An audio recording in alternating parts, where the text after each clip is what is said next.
1% of the people in the general population have the overwhelming amount of money, and 1/10 of that 1% has almost all of that, right? So I think it's like the richest 100 people in the world have as much money as the bottom 2.5 billion. And you think, well, that's a terrible thing, and perhaps it is, but what you have to understand is that that law governs the distribution of creative production across all creative domains, right? It's something like a natural law, and we'll talk about that more, but imagine what happens when you play Monopoly. You've all played Monopoly. What happens when you play Monopoly?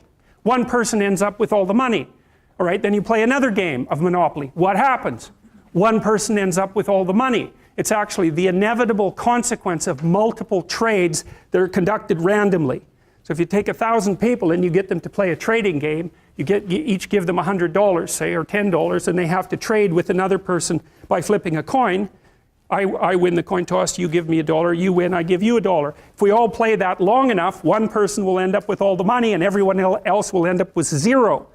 So it's a deeply built feature of systems of creative production, and no one really knows what to do about it, because of course the danger is that all the resources get funneled to a tiny minority of people at the top, and a huge section of the population stacks up at zero. But to blame that on the oppressive nature of a given system is to radically underestimate the complexity of the problem.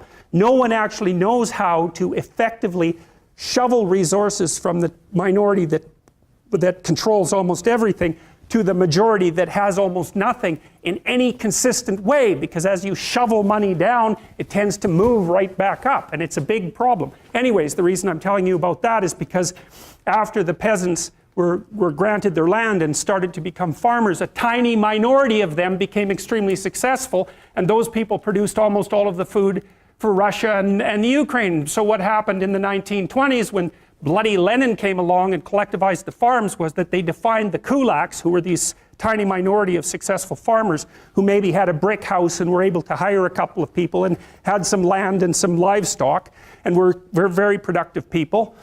They defined them as socially unfriendly elements, and they sent groups of intellectuals out into the towns to collectivize the farms. And so the idea was that, well, you would pool your land and everyone would farm it collectively, and the land was taken away, of course, from the tiny minority of people who were actually productive and had actually managed to own much of the land. So you have to imagine how that would occur. Okay, so it's in the 1920s, it's after World War I, Russia's in pretty bad shape, the villages are full of brutalized men who have post-traumatic stress disorder, and lots of people who are not doing well at all, and the bloody intellectuals come into the town and they say, you know those successful farmers up the street that you've always been pretty jealous about in your useless manner? Well, they're actually pigs and demons who are stealing from you, so why don't you come out, we'll form a nice little mob and we'll take everything they've got.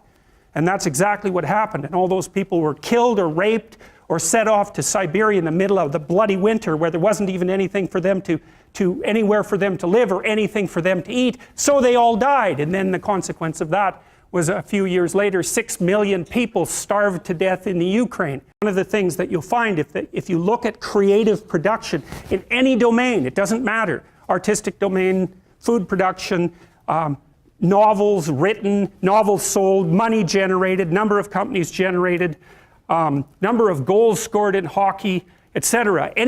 Or number of paintings painted, number of compositions written, anything like that, where the fundamental underlying measure is human productivity, what you find is that a very tiny percentage of people produce almost all the output.